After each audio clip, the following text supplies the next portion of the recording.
दोस्तों, आज हम हमारे देश की शिक्षा व्यवस्था पर कुछ बात करने वाले हैं।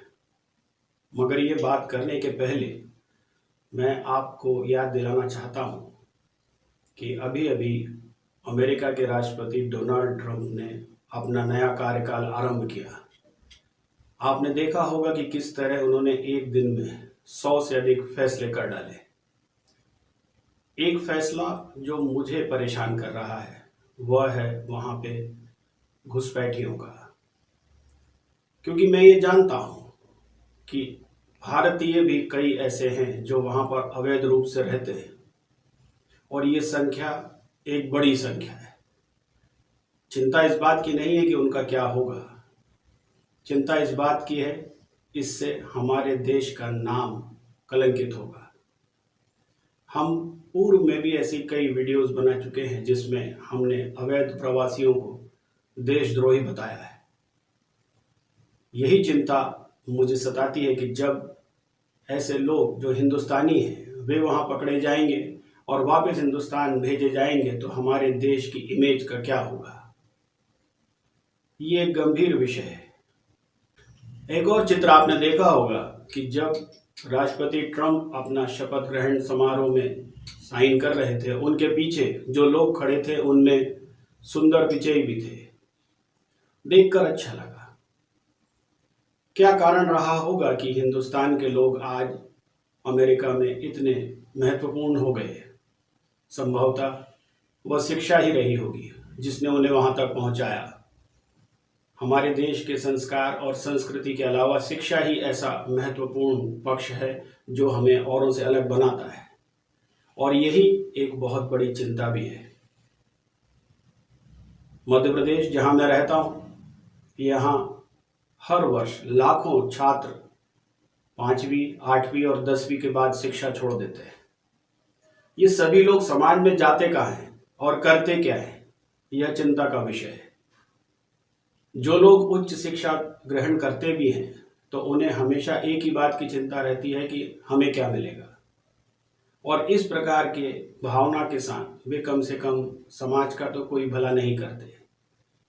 हमारे देश की शिक्षा, चाहे वह इंजीनियर बनाती हो या डॉक्टर बनाती हो, वह देश की जानकारी नहीं देती। ट्रंप ने जब ये बात कही कि मैं दूसरे देशों का टैरिफ बढ़ा दूंगा और अपने देश के लोगों के ऊपर टैक्स कम करूंगा, तो मैं चौंक गया कि क्या राष्ट्र इस तरह भी चलता है। हमने तो बचपन से आज तक टैक्स में बढ़ोतरी ही देखी है। हिंदुस्तान में संभवतः ऐसी कोई सरकार नहीं रही होगी कि जिसने टैक्सेस को कम किया हो और इस दिशा में विचार भी किया हो। हम फ्रीबीज बढ़ाते हैं, मुफ्त में लोगों को राशन और तमाम चीज़ें देने का प्रयास करते हैं, और अब तो पैसे भी देते हैं। कौन है ये लोग जो हाथ फैलाकर पैसे एकत्र कर लेते हैं? हम जब छोटे थे तो हमारी माता पिता ने हमें ये शिक्षा दी कि अगर मुफ्त में कोई आपको एक चॉकलेट भी दे तो आप उसे मना करें, उसकी नीयत पर शक करें और कोशिश करें ये समझने की कि यह चॉकलेट आप स्वयं खरीद के खा सकते हैं या नहीं, ये आपके माता पिता आपको दिला सकते हैं या नहीं, और फिर तय करके धन्यवाद देके कृतज्ञता के साथ उस चॉकलेट को लें। जब एक चॉकलेट की इतनी बड़ी शिक्षा हो सकती है तो इन लाखों करोड़ों लोगों का क्या, जो हाथ फैलाकर फ्रीबीज की डिमांड करते हैं और उन्हीं को वोट करते हैं जो उन्हें मुफ्त में राशन और ये पैसा देते हैं। ये कमी किसकी है? राजनेताओं की, व्यवस्था की? नहीं, मुझे यह लगता है यह कमी शिक्षा की है। और भारतीय समाज की शिक्षा कहाँ हमें ले जा रही है, इससे हमें ये समझना होगा। सरकार की मजबूरियां हैं कि उन्हें बार बार टैक्स बढ़ाते हैं। क्यों? क्योंकि जो टैक्सेस हैं उन्हें हम देते नहीं। बहुत से लोग हैं जो पूरे समय टैक्स किस तरह चुरा लिया जाए, बचा लिया जाए, इस पे लगे रहते हैं, और फिर हम ये देखते हैं कि लॉ एनफोर्समेंट एजेंसीज जगह जगह से लाखों करोड़ों रुपए ब्लैक का निकालती हैं। कहाँ से आता होगा ये? इन लोगों की मंशा क्या रहती होगी कि जो ईमानदारी से सरकार को दिया जाना चाहिए वह पैसा मैं नहीं दूंगा। क्या ये देशद्रोही नहीं है? क्या हमें अमेरिकन और ऐसे दूसरे देशों से ये नहीं समझना चाहिए कि हम देश के बारे में भी सोचें? भारत की सरकार आज चौथी अर्थव्यवस्था से हमको तीसरी दूसरी व्यवस्था पर ले जाना चाहती है, तो क्या ये केवल सरकार के सोचने से हो जाएगा? क्या प्रत्येक व्यक्ति को ये नहीं समझना चाहिए कि मेरी भी कोई जिम्मेदारी है? अगर हम मुफ्त का खाना, मुफ्त का पैसा, बगैर काम किए रोजगार मांगते रहे तो देश आगे बढ़ेगा कैसे? और ये सब बातें आज इस परिस्थिति में, इस युग में करनी ही क्यों पड़ रही है?